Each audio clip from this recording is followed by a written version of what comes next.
The docking alarms wailed.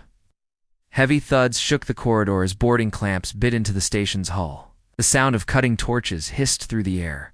Ryn cursed under his breath. We need to move. Mara didn't hesitate. She grabbed a weapon from the cryo-chamber's rack, a sleek, dark rifle, unlike anything Ryn had ever seen. The way she held it, this wasn't her first fight. The first attackers came through in a wave of metal and teeth, armored mercenaries, their helmets fitted with glowing red optics. Mara fired once. The rifle made no sound, but the lead mercenary crumpled, his armor smoking from the inside. Ryn drew his own sidearm and joined in, ducking behind a bulkhead as plasma bolts lit the corridor. Jex's forearms worked in a blur, firing and reloading with insect precision. Mara moved like a predator, silent, controlled, every shot deliberate. They fought their way back to the docking bay, where the dagger's whisper waited. Mara covered, their retreat dropping to more mercenaries before the last boarding clamp gave way. As soon as they were aboard, Ryn punched the engines, blasting them free of the asteroid. The mercenary ships turned to pursue. Mara stepped to the console. Give me control of your weapons. Ryn hesitated, then handed it over. What happened next didn't seem possible. Mara's fingers danced over the controls, targeting systems, responding with impossible speed. In seconds, the pursuing ships were nothing but drifting wreckage. Ryn stared at the debris on the view screen. That's not standard targeting software. She gave a thin smile. No, it's human. As the stars stretched into streaks, and they jumped to hyperspace, Ryn finally asked, if you're here, how many more of you are out there? Mara's smile faded. Enough. She leaned closer, her voice low. You need to understand something, Captain. Humanity didn't die. We adapted. We changed. And now, we're coming home. Ryn swallowed. And the fleet? The warships? They're not coming to conquer, she said softly. They're coming to punish. Jexa broke the silence. Punish who? Mara's eyes were cold. Everyone who stood by when we burned. The ship's console chimed. A new transmission was coming through. An open broadcast. Ryn recognized the voice immediately. Human, calm, unstoppable. To all alien civilizations in the Outer Rim. Evacuate your worlds within 72 hours. The First Fleet does not negotiate. The message repeated. Ryn sat back in his chair, the weight of it sinking in. Which this was only the beginning. The galaxy was about to change forever, and there was no stopping it. Mara turned away from the console, her face unreadable. 72 hours, she said. After that, there was no going back. It started with a warning, and ended with fire. 72 hours. That was all the time. The human broadcast had given the Outer Rim. In that time, panic spread faster than light. Trade lanes clogged with refugee convoys, entire colonies abandoned in hours, and those who couldn't leave it. They waited in silence, staring at the sky. But for Captain Ryn and his crew, waiting wasn't an option. The first 30 seconds hit. Hard on the forward view screen of the dagger's whisper. The image was crystal clear. 3 alien patrol ships drifting in formation. Then, without warning, a ripple in space. A warship appeared. Massive, black as the void. Its hull bristled with weapons. The human crest burned bright across its side. No hail, no demands, just light. A single lance of energy cut through the nearest patrol ship, splitting it in half. The others tried to run, but the human ship was faster. Beams carved them into pieces before they made it 100 clicks. The feed went dark. Ryn sat frozen at the controls. That wasn't a battle, that was an execution. Beside him, Jex's mandibles clicked nervously. They didn't even. Open comes. From behind them, Mara's voice was calm. They don't waste time. They were heading toward the evacuation routes, trying to outrun the inevitable. But Ryn knew they were already too close to the humans' declared zone. Comms crackled. Not a human broadcast this time, but a desperate distress call. Any ship, please respond. We're under attack. The voice cut out in static, replaced by the roar of weapons fire. Ryn hesitated for only a second before swinging the ship toward the signal. The colony of Lumas. Reach came into view, or what was left of it. Smoke curled into the sky. Buildings burned in the crimson light of a setting sun. Small defense craft darted around the planet like gnats around a predator and in orbit. A human warship, larger than anything Ryn had seen before, was methodically dismantling the defenses. Mara's eyes narrowed. That's the Vigilant. An old line ship. They shouldn't be using her for this. Ryn turned to her. If you know them, maybe you can. They won't listen to me, she said. Her tone final. The human ship shifted position, targeting the largest orbital platform. One beam white-hot, silent, and the platform vanished in a cloud of molten fragments. On the ground, chaos. Civilians ran for the shuttles. Some ships tried to break through the blockade, only to be torn apart before clearing the atmosphere. Ryn's hands tightened on the controls. We have to do something, Jexa. Stared at him like he was insane. Against that? But the decision was made for them. A squadron of small alien fighters, badly outnumbered, broke formation and dove straight toward the human warship. It was suicide. Mara leaned forward. They'll die for nothing. The fleet will crush them before they get close. Not if we... Make a distraction, Ryn said. Mara's head turned slowly toward him, a faint spark of approval in her eyes. Dangerous, reckless. She grabbed the co-pilot's controls. I like it.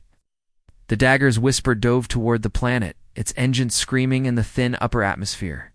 Sensors lit up as the human ship detected them. A warning ping echoed through the cabin, targeting lock. Mara slammed the ship into a rolling dive just as a beam of energy ripped past them.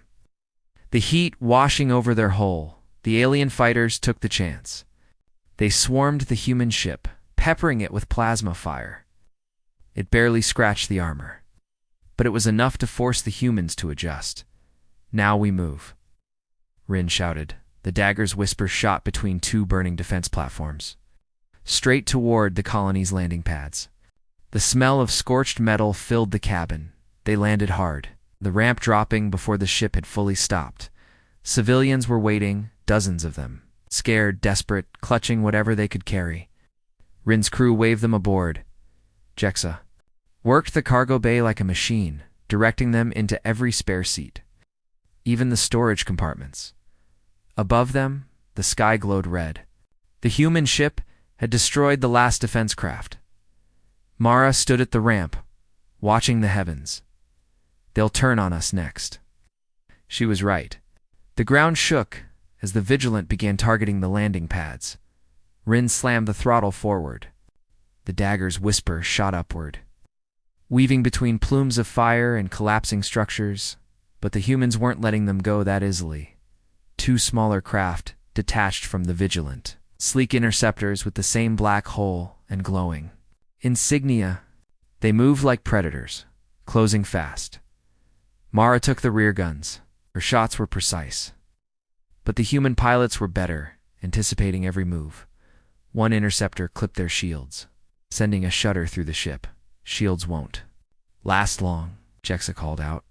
Ryn's eyes darted over the nav display. They couldn't outrun them, not in open space. Mara, he said quickly, you know their tactics. What would they least expect?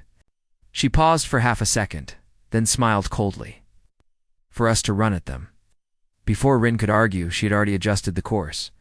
The Dagger's whisper spun in a tight arc and dove toward the lead interceptor. The human pilot hesitated, just long enough. Mara's shots tore through its engines, sending it spiraling into the atmosphere below.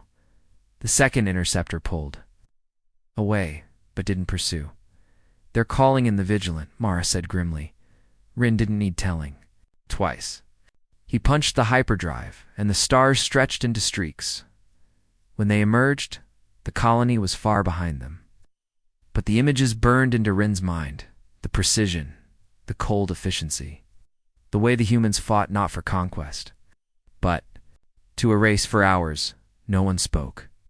The rescued civilians huddled in silence, too shocked to ask questions. Finally, Ryn turned to Mara. You called them the Vanguard. How many more ships like that are coming? She met his gaze. Dozens. Hundreds. You saw one ship do that to a world? Imagine what the full fleet can do. Jex's voice was quiet. And the 72 hours. It's just the start. Mara nodded. When the main fleet arrives, there won't be warnings, only fire. As if on cue, the comms lit up again. Another human transmission.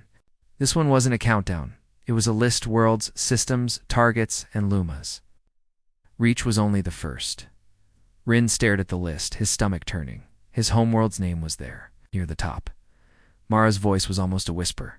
They're not just here for enemies, Captain. They're here for everyone. It began with a promise that was never meant to be kept. The human broadcast still echoed across every channel in the Outer Rim. Evacuate your worlds within 72 hours, or be destroyed. For frightened civilians, that message meant hope. If they moved fast enough, they might live. But Captain Ryn already suspected the truth. There weren't enough ships. There wasn't enough time. Some worlds would never make it out alive. The first 30 seconds hit fast on. The hollow screen of the Dagger's whisper, a live feed from a Rim colony, played. Crowds surged at the spaceport gates, families screaming, clutching whatever they could carry. Shuttle after shuttle lifted off, vanishing into the upper atmosphere. Only for Ryn's sensors to catch what happened next. A black warship, human, hovered high above the clouds. It scanned each shuttle and destroyed the ones it didn't like. No warning, no explanation. Just fire. Ryn turned away, jaw tight. That's not evacuation. That's culling. Mara stood behind him, her arms folded. They're not here to save anyone. The order was never about mercy. It's about control. Jex's antennae twitched in anger. Then why tell them to leave at all? Because fear makes people easier to move, Mara said. And when they're moving, they're exposed. For 2 days, the Dagger's whisper carried evacuees from smaller outposts to the safer central hubs.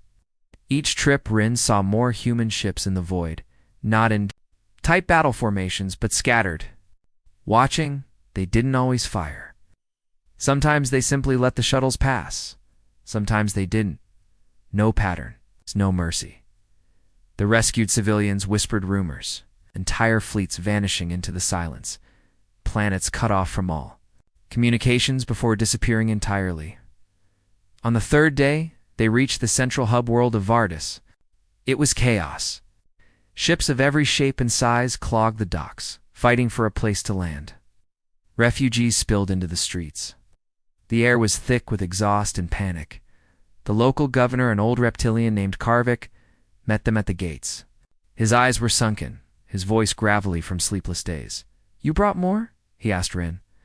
We're already at capacity. Food's running out. If the humans hit us, they will, Mara interrupted. The question is when. Ig scowled. We've been promised more transport ships from the inner worlds. Mara shook her head. They won't come. The inner worlds are already preparing for their own defense. You're on your own. Ryn stepped forward. Then we have to move as many as we can before he could finish. The warning sirens began to howl. From the highest tower, Ryn saw it.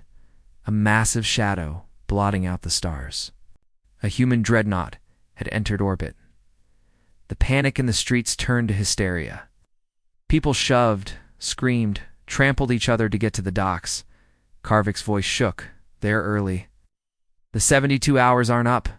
They never. We're counting down, Mara said coldly. They were counting you out. The dreadnought didn't fire immediately. Instead, smaller human craft began to drop into the lower atmosphere dark. Insect-like shapes with glowing underbellies. Ryn's sensors picked up the signal. They were broadcasting. Scan and tag. Tag for what? Jexa asked. Mara didn't answer right away. For destruction or collection. They had to move fast. Ryn ordered the Dagger's whisper, prepped for immediate launch. Jexa and the crew worked to load as many people as possible, but it was chaos. Parents shoved children into the ship's hold. Strangers fought for space. And the smell of fear was everywhere. Above, the dreadnought began to power its main weapon. Mara grabbed Ryn's arm. Listen to me. If they fire that weapon, it won't just destroy the city. It will boil the oceans and turn the air to poison. There will be no survivors. Ryn stared at her. Then tell me how to stop it. Her eyes were grim. Can't. But maybe we can distract them long enough for more ships to escape. The plan was insane, and it would probably kill them. There was no choice. While Jexa overloaded the dagger's Whisper's engines for maximum burn, Mara armed the few plasma torpedoes they had left. They launched straight toward the dreadnought. Human interceptors moved to block them. But Mara's aim was perfect. The torpedoes weren't meant to pierce the dreadnought's armor, only to detonate close enough to force it to shield itself. The massive ship diverted power to defense, just long enough for dozens of refugee shuttles to break through the blockade. The dreadnought's retaliation was brutal. The blast of energy ripped past the dagger's Whisper, sending it tumbling end over end. Ryn fought the controls, the ship.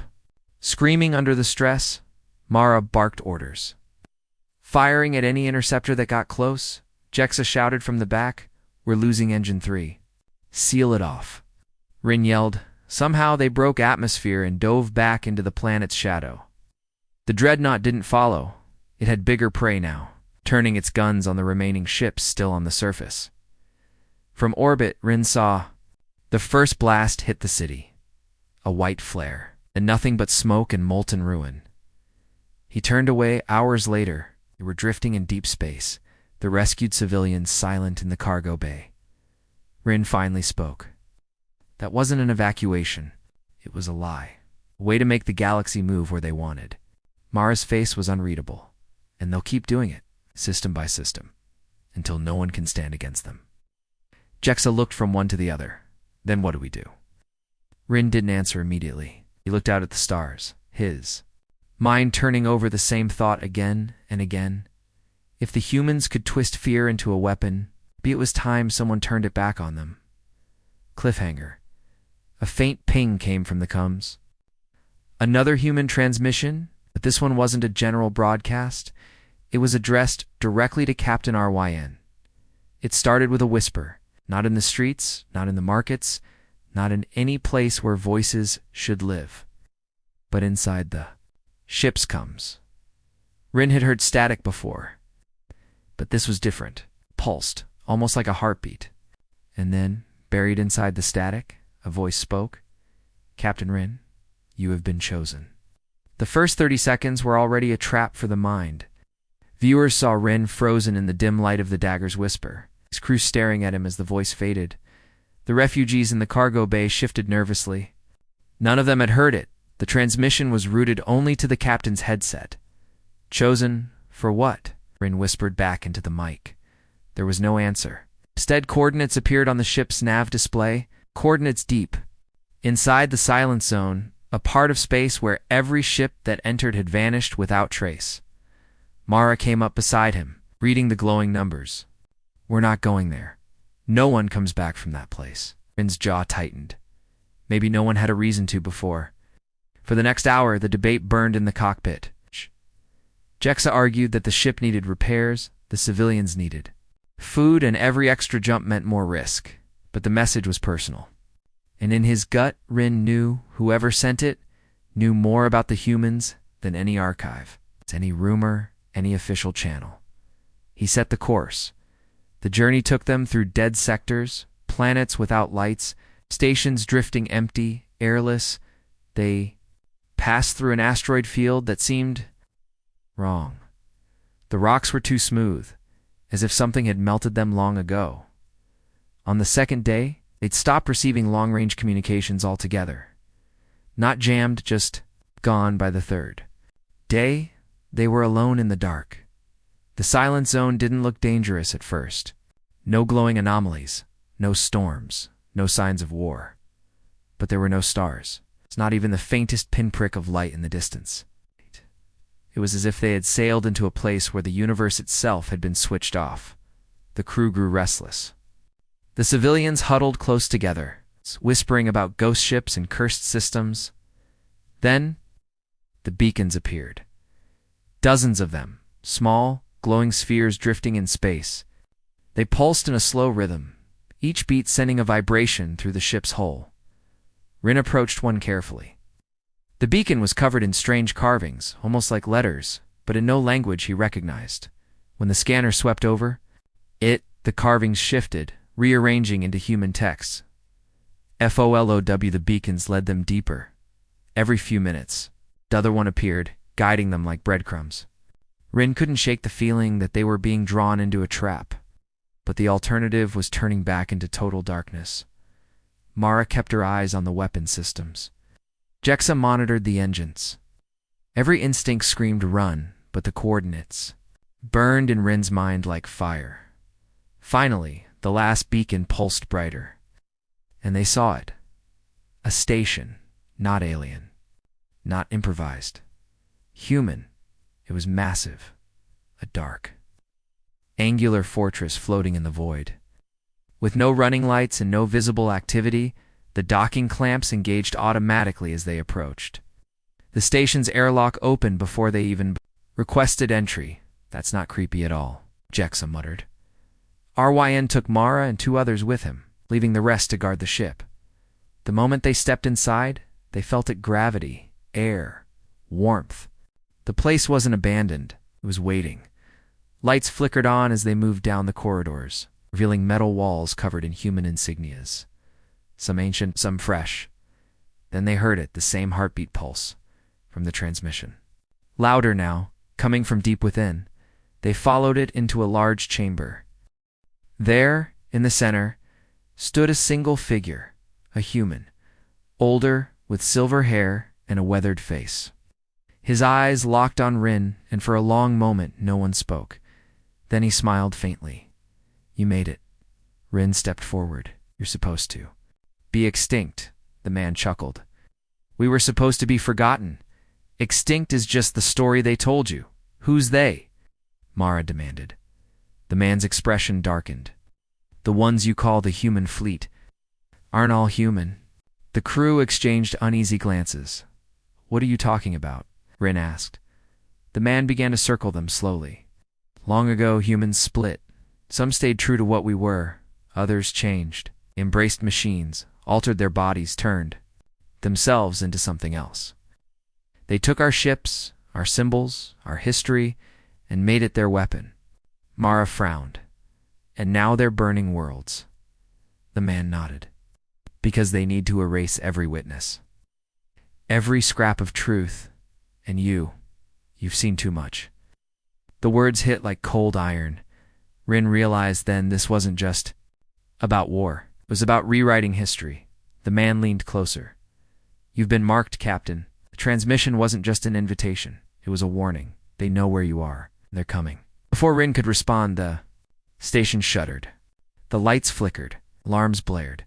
The old man's voice sharpened. "They're here." Mara's hand went to her weapon. "How many?" The man's eyes were grim, enough to silence us forever. They saw it through the viewing ports. They saw it. 3 massive warships emerging from the dark, each one carrying the false human crest. The station's defenses roared to life. But the old man grabbed Ryn's arm. "You can't fight them here. You have to escape. You have to take what I'm about to give you and keep it safe until the time is right." He pressed a small device into Ryn's hand, a crystalline shard that pulsed faintly like the beacons outside. "What is it?" Ryn asked. "Truth," the man said. "Enough to make the galaxy question everything they've been told. But it will mean nothing if you die here." The warships began to fire. The station rocked violently. Metal screamed. Ryn made the call. "Activate ship. Now." They ran through the corridors as explosions tore through the walls. Mara covered their flank, Jex's voice crackling over comms, shouting that the dagger's whisper was ready to launch. The docking bay was chaos. Debris rained from the ceiling, sparks rained down. They scrambled aboard, engines already roaring. As they blasted away from the station, Ryn looked back just in time to see the warships unleash their final volley. The station disappeared in a silent flash of white light. The old man was gone, but in Ryn's hand, the crystal still pulsed.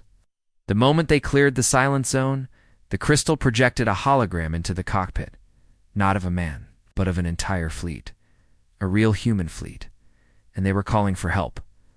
The crystal's light filled the cockpit. It wasn't bright, not blinding. It's just enough to make every face in the room look pale, ghostly. And then they saw it. Dozens of ships. Old designs, older than any archive should hold, drifting in the darkness. They weren't moving, they weren't firing, they were waiting. Mara leaned closer, her voice low. "That's impossible." Ryn said nothing. He was too busy watching the details, the jagged armor plates, the massive rail cannons, the glowing blue lines running along the hulls. These ships weren't broken relics. They were ready for war. The hologram shifted. New image appeared. A woman, human, standing on the deck of one of those ships. Her uniform was plain. No rank markings, but her eyes. Her eyes had the same sharp weight as the old man's. "This is Commander Vale," the projection said. "If you have found this beacon, you are now part of the only resistance that matters." The crystal flickered. Again, and the woman's voice softened. "They told you we died. They told you humanity was over. But we didn't vanish. We hid. We built in the shadows. We waited." Her gaze seemed to lock directly onto Ryn. And now, "Ready?" The projection ended. The crystal went dark. No one spoke for several seconds. Finally, Jexa broke the silence. "Almost ready for what? And why send you that message, Captain?"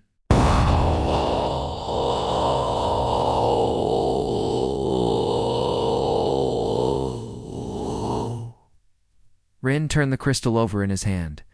"Because I didn't just see their fleet. I saw the coordinates." The crew went still. "You mean Mara began?" "Yes," Ryn said. "They're not drifting in random space. They're in hiding, and they want us to find them." But it sounded insane. A fleet like that didn't just hide. It would be hunted down instantly by every power in the galaxy. And yet, Ryn couldn't shake the feeling that if the false human fleet had been chasing them before, finding this real one might be the only way to survive. The decision wasn't made lightly. The coordinates would take them through the ash corridor, a stretch of space filled with the wrecks of thousands of ships. Some so ancient no one even remembered their wars, legends said. The corridor was cursed. That ships entering it were pulled off course by unseen forces, driven mad by whispers in the dark. 2 days into the journey, the whispers began. At first Ryn thought it was static, but the patterns were too deliberate. Little fragments of speech, words half-formed. Then he realized. Some of the voices were speaking in the human language. The wreckage grew denser. Hulks of warships drifted silently past, some scorched and twisted, others eerily intact. The crew started seeing shapes moving between them, shadows that seemed to swim from hull to hull, vanishing whenever scanned. On the 4th day, something hit them, not physically, more like pressure, a weight on their minds. Jexa gripped her head. "It's in my skull." The lights flickered. The ship's nav readout scrambled into nonsense symbols. Then, through the viewports, Ryn saw it. Ship. Not wrecked. Not ancient brand new. It had the false human crest, the same as the warships they'd faced before. But its hull shimmered strangely, like it wasn't fully there. It paced them for minutes without a single shot fired. Then, over the comm, a voice spoke. "You've gone too far, Captain Ryn. Turn back, or vanish like the rest." The crew froze. "How do they know my name?" Ryn said quietly. Mara's hands tightened on the weapons console. "Let me answer them." But before she could, the strange ship vanished, not into hyperspace, not cloaking. The pressure in their heads faded instantly. They pressed on. The deeper they went, the less wreckage they saw, until the ash corridor opened up into a quiet, star-filled space. And there, they saw it. The real human fleet. Hundreds of ships, ranged in a perfect sphere around a single massive vessel. A city-sized flagship with glowing towers and what looked like entire forests under transparent domes. For the first time in his life, Ryn felt small. Before they could even send a signal, the fleet reacted. Ships began moving, forming a protective wall. Massive cannons turned toward the dagger's whisper. Then a single message came through.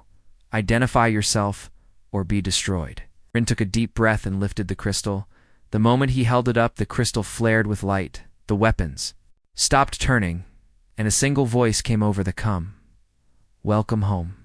The com screen flickered to life, and Commander Vale's face appeared again, this time not as a projection. She was looking directly at them from her bridge. And behind her, Ryn saw something impossible, a stasis chamber, and inside it was a human child. They were brought in without a word. The daggers. Whisper floated in the shadow of the human flagship, a ship so large it made even Ryn's stomach twist. Every window showed movement, crew in clean white uniforms, gardens swaying under artificial sunlight, families, humans, alive, and not hiding like criminals, but walking openly, laughing, working. It made no sense to escorts guided them into a docking bay. The air hit differently, thicker, warmer. Gravity was heavier. The scent of real plants filled their lungs. Jexa touched one of the green leaves near the entrance. This is real. Not grown in nutrient gel. Soil grown. Mara's voice was low. Soil doesn't exist in deep space. They were met by guards. Not threatening, but their weapons were unlike anything Ryn had seen. Sleek, black, with faint silver lines pulsing along the barrels. The guards led them down a long corridor to a wide chamber, and there stood Commander Vale. She looked exactly as in the crystal projection, except now her presence filled the room, calm, focused, every step measured. "Captain Ryn," she said, as if she'd been expecting him for years. He didn't answer. His eyes were already fixed on the stasis chamber behind her.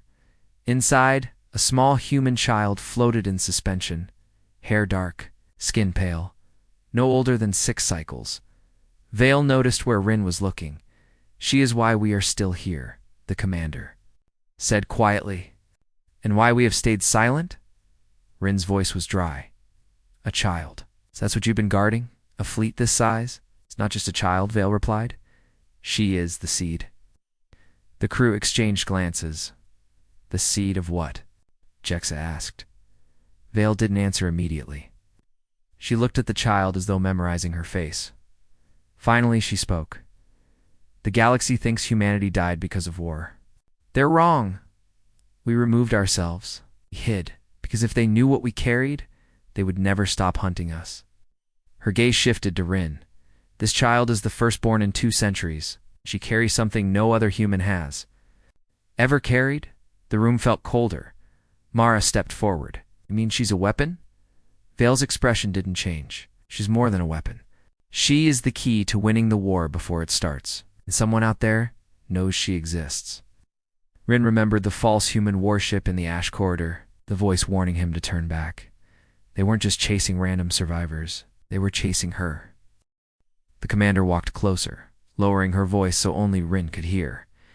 "You were chosen to find us, Captain, because you're not entirely what you seem." Ryn's stomach nodded. "What are you talking about?" Vale's eyes were steady. "You have something they cannot track. Something no one else in the galaxy has. That's why you survived when others didn't." Before he could answer, the alarms went off. Red light flooded the room. Sirens wailed. A voice crackled over the com. Multiple hostiles exiting slipstream at high speed. It's them." Chambers shook as the first blast hit the outer shields. Vale snapped to the guards. "Get the seed to the inner vault. Now." The stasis chamber began moving on an automated track, vanishing into the floorway, and turned to Vale. "You can't move her while they're firing. What if they breach the deck?" Vale's reply was hard. "If they take her, it's over. Not just for humans, for every species." The walls trembled again.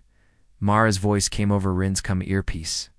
"Captain, you need to see this. The ship's out there. They're not just the false fleet. Something else came with them." Ryn ran to the VIEWPORT, and his heart froze. Enemy ships were forming a wall, not to attack, but to hold something back. A shape moved in the darkness beyond them, massive, wrong. It had no clear form, shifting, rippling like liquid shadow. It swallowed light, and where it passed, the stars seemed to die. Ryn had never been afraid of silence before, but now the silence was screaming. Vale came to stand beside him. Her voice was a whisper. That is why we stayed hidden. Now it's found us. Outside, the shadow creature pushed forward. The false human ships broke formation, some fleeing, some firing desperately. The creature's body split into jagged tendrils that reached toward the flagship. And deep. In the ship, the child in stasis opened her eyes. The ship shook so hard Ryn thought the hull would tear apart. Through the viewport, the shadow creature grew, blotting out entire constellations. Its tendrils lashed forward, swallowing fleeing ships whole. No explosions. Wreckage. Just gone. The false human fleet, battered and breaking, tried to hold the line. But they were nothing to it. In the command chamber, alarms blared. Smoke curled from shattered consoles. Vale's voice cut through the chaos. Seal all decks. Prepare for breach. Deep in the inner vault, the child floated in her stasis chamber. Eyes closed, but the glass began to frost over from the inside. Ryn pushed past a guard. You can't keep her locked up while that is out there. Vale grabbed his arm. If she wakes without guidance, she could destroy more than it ever could. The deck beneath them groaned, then tore open. Tendril punched through, a living spear of blackness, dragging cables and metal into its body. The lights flickered, and for a heartbeat, there was no sound except the slow, awful scrape of the creature, forcing itself inside. Mara's voice came over. Comes panicked. Captain, I think it's feeding on the ship's life support. It's draining air, power, everything alive. Ryn turned to Vale. Then we don't have a choice. He sprinted to the vault door. The guards hesitated, looking at Vale.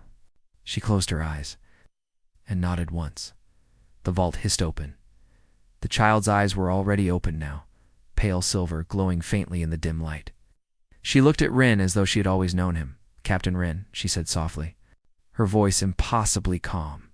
You came, he swallowed. You know me. Yes, because I am you. The words made the air feel heavier. Vale stepped forward, speaking quickly. She carries the memory of every human before her, past, present, and future. She sees the threads of what will be. The child tilted her head toward the breach where the tendril pulsed closer. That is not from this galaxy. It is older than light. It hunts what it cannot become. The tendril lashed toward them. The child raised one hand. The frost on the stasis glass spread outward, racing across the floor and walls. The air grew sharp. Brittle, the black tendril froze mid-strike, encased in a jagged sculpture of ice, so pure it shimmered like diamond. Go, the child said. I need to see all of it. She stepped past Ryn and Vale, walking barefoot toward the breach. Her hair lifted in an unseen wind. Outside, the creature shifted, sensing her. It pulled itself closer until its enormous shifting face filled. The view, no eyes, no mouth, just hunger. The child looked at it without fear. You have eaten stars, she said. But you will not eat this. Light began to pour from her, silver at first, then blinding white threaded with gold. It spilled out in waves, washing over the hull, flooding into space. The creature recoiled, its body shattering apart like glass in slow motion, fragments dissolving into nothing. In seconds, it was gone, and with it the silence. The light faded. The child turned back to Ryn. It's done, for now. Vale's voice was hushed. For now, the child nodded. Others will come. But now the galaxy remembers we are real. Outside, the battered fleets drifted in stunned quiet. Alien. Crews, pirates, old enemies, all watching the human flagship in awe. Word would spread faster than light. Ryn exhaled slowly. So, what happens to you? The child gave him a small, knowing smile. I go where I'm needed, and you, Captain, have more to do than you think. Or step back into the stasis. Chamber willingly. The frost sealed over her face again, her silver eyes closing. Vale locked the chamber. She sleeps until the next time. The ship's engines roared to life. The daggers whisper, detached from the flagship. Drifting back into the stars, behind them, the human fleet turned toward the deep void. Vanishing one by one into Slack's pack, again, Mara broke the silence. Adieu. You think she'll wake again soon? Ryn didn't answer. He just stared into the darkness ahead, knowing the galaxy would never be the same. The end. It began with a whisper, the sight of a sky full of warships, not just any ships. These were colossal angular beasts of black steel and burning light. Descending through the thin atmosphere of a lonely border world, their hulls carried symbols no living soul in the galaxy had seen in centuries, the old, forbidden crest of humanity. The transmission was grainy, the colors burned out by atmospheric interference. But the sound was clear enough to freeze the blood. Voice. Human, calm, deep, and full of something that made every instinct scream. We are coming back. Then static. That was all the smuggler's ship sent before it vanished. No distress beacon, no wreckage. It's just the final ghost of its message, drifting through deep space like a warning no one wanted to hear. For most of the galaxy, it was just another story, a myth. Everyone knew humans were gone. They had been gone for hundreds of years, erased, lost in the dark between the stars. But for Captain Ryn, the crest burned into the image was no myth. He had seen it before, in forbidden archives, and if it was real, the galaxy was in danger. Captain Ryn's ship, the Dagger's Whisper, drifted along the edge of the Outer Rim trade lanes when the signal hit his comms. At first, he thought it was just another pirate broadcast, something to lure him into a trap. But when he heard the voice, his spine stiffened and his four-fingered hands tightened on the console. It wasn't alien. It wasn't synthetic. It was human. The image was shaky, recorded through the cracked visor of some low-grade helmet. A shadowed figure leaned against a bulkhead, blood running down their face. In the distance, the horizon burned as Titanic warships broke through the clouds. The sound of air screaming past steel hulls filled the background. Ryn froze the image. There it was again. The crest. A broken circle with a starburst through the center. Humanity's mark. His second mate, a wiry insectoid named Jexa, skittered into the cockpit. "What is that?" she asked, her mandibles clicking nervously. Ryn didn't answer right away. He was still staring at the insignia. "I've seen it before," he said finally. "In the Central Archives, it was in the section you need clearance to even read. The kind of clearance they kill you for having." Jex's antennae twitched. "Humans are dead. Wiped out." "That's what every historian says. It's what they want you to believe," Ryn murmured. The transmission repeated in the background. Static warships. That voice, "We are coming." Back. He leaned back in his chair, tail flicking. His instincts told him two things at once: run and follow. Ryn was a traitor, not a soldier. But something in that voice cut through the years of smugglers' lies and pirate threats he'd heard before. This wasn't a warning. It was a promise. He tried to trace the signal. It was already weeks old when it reached him, bouncing through relay stations like a ghost afraid of being caught. But one coordinate string kept popping up, a system far from any established route. Jexa saw it too. It's on the edge of the shadow belt. No traffic, no settlements. It's just rocks and pirate dens. Or, Ryn said softly, "It's where they came through." When he sent the recording to the local trade authority, their reply came in minutes. They called it a fake. Poorly made propaganda.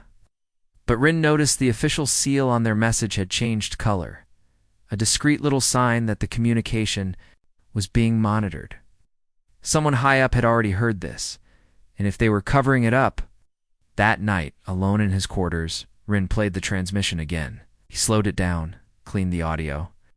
Behind the human voice, under the static, there were other sounds. Orders shouted in a language he didn't know. The rumble of engines so massive they made the recording shake. And something else. Faint, metallic, like the sound of a blade being drawn. He couldn't sleep. The next day, set a course for the shadow belt. It was a stupid decision. It was the kind of decision that got smugglers like him vented out an airlock. But every time he considered ignoring it, the voice came back into his head. We are coming back. Jexa was furious. You want to chase a myth into pirate space? You trying to get us killed? Maybe, Ryn said with a thin smile. Or maybe I'm trying to see if the galaxy's about to change forever. 3 days later, the dagger's whisper was deep in the shadow belt. Weaving between massive asteroids and the skeletal remains of ancient mining stations, that was when the signal came again. Not a recording this time live. Ryn nearly dropped his drink. It was the same voice. Human. Calm. And it was speaking directly to him. Captain Ryn of the Dagger's whisper. Turn back. You are not ready to see what waits here. The cum went dead. Jexa was trembling. How do they know your name? Ryn had no answer. His ship's sensors suddenly pinged something massive ahead, but the reading was faint, cloaked. In interference, he pushed forward. The asteroids opened into a vast hollow pocket of space. And there it was. A ship. No, a city of steel and black glass. Floating silently, lit only by the ghostly blue glow of its engines. The crest was painted. On its side, bigger than a shuttle, the same crest from the recording. Before Ryn could even breathe, another signal came through, short, sharp, final. We are coming back. Then the ship vanished. Not into hyperspace, it simply faded, swallowed by some kind of shimmer in the dark. Ryn sat frozen in his chair. Jexa whispered, If humans are alive, what do they want? Ryn's eyes stayed on the empty space where the warship had been. They're not here to talk. That was when the real signal came through, the one that made his blood run. Cold. It was a file, heavily encrypted, labeled only with a time and date. No sender. The time was less than 1 cycle away. Somewhere in the deep dark, humans were moving. The galaxy had no idea. The final shot of the transmission plays again in Ryn's mind. A human face, shadowed eyes like cold fire, whispering into the recorder. We are coming back. The shadow belt was silent. To silent Captain Ryn's ship, the Dagger's whisper drifted between jagged asteroids, its engines running low to avoid attention. In the cold dark, nothing moved. No pirate signals, no drifting cargo, no signs of life. It felt like the entire sector was holding its breath. Ryn had been chasing the coordinates buried in that human transmission for days. Now he was here. And every instinct screamed, he shouldn't be. The hook came fast. A sudden blip on the scanner, large, stationary, cold. Jexa, his insectoid second mate, leaned over the console. That's not an asteroid. Ryn adjusted the scan, and the shape appeared on the display. Sharp, unnatural edges. A hollow shell with faint energy readings deep inside. An asteroid base. Abandoned by the look of it. Take us in, Ryn. Said the closer they got, the more the base came into view. It was built into the rock itself, metal ribs jutting out like the bones of some long-dead beast. No lights, no movement. Jexa clicked her mandibles nervously. This place is dead. Let's see what killed it, Ryn replied. They docked at a jagged airlock. The metal doors groaned when Ryn forced them open, their hydraulics long since bled dry. Inside, nothing but shadows. The air was stale and cold, the corridors lit only by the weak beams of their helmet lamps. Every step echoed to loud.ryn. Checked his wrist scanner, faint power signatures deep in the station, and something else. Biological reading. 1 life sign, he said quietly. Jexa froze. Here, in this tomb. They followed the signal through twisting corridors until they reached a sealed chamber. The walls were lined with dust-covered consoles, and in the center stood a single cryopod. Its glass was frosted, but the shape inside was unmistakable. A human. Ryn's chest tightened. He had seen humans only in old images, grainy archive photos, artists' reconstructions. But this was no image. This was real. The woman inside had pale skin, dark hair tied back, and a faint scar across her cheek. Was wearing a uniform. The kind built for combat. The nameplate on her chest was barely readable under the frost. Mara Voss. Jexa whispered. What do we do? Ryn stared at the pod. We wake her up. It took several minutes to override the pod's systems. When it finally hissed open, a wave of cold vapor spilled out. The woman inside gasped, her eyes snapping open. They were sharp, calculating, and human. Her first words were not a question. "Where's the fleet?" Ryn hesitated. "At least from here." She sat up slowly, scanning the chamber like a soldier assessing a battlefield. "How long was I under?" Ryn glanced at the readout. "A long time. Centuries, maybe." Her expression hardened. "Then the Vanguard is already moving." Jexa tilted her head. "Vanguard." Mara looked between them, studying their alien. "Forms the ships you saw. They're the first wave. Scouts. Recon. Once they report back, the main fleet will follow." "And why?" Ryn asked carefully. "Is that a bad thing?" She stood, the frost still melting from her armor. "Because the galaxy isn't ready for us. We aren't here to negotiate. We're here to finish what was started." Ryn's spines prickled. "You mean war?" "Not just war," Mara said quietly. "Judgment." Before Ryn could press her, the station's walls trembled. Dust rained from the ceiling. The low thrum of engines echoed through the rock. Jex's eyes widened. "We've got company." Ryn sprinted to a wall console, pulling up the base's old sensors. 3 ships were moving in fast, small, agile, built for boarding actions. Pirates, or worse. "They found us," Mara said flatly.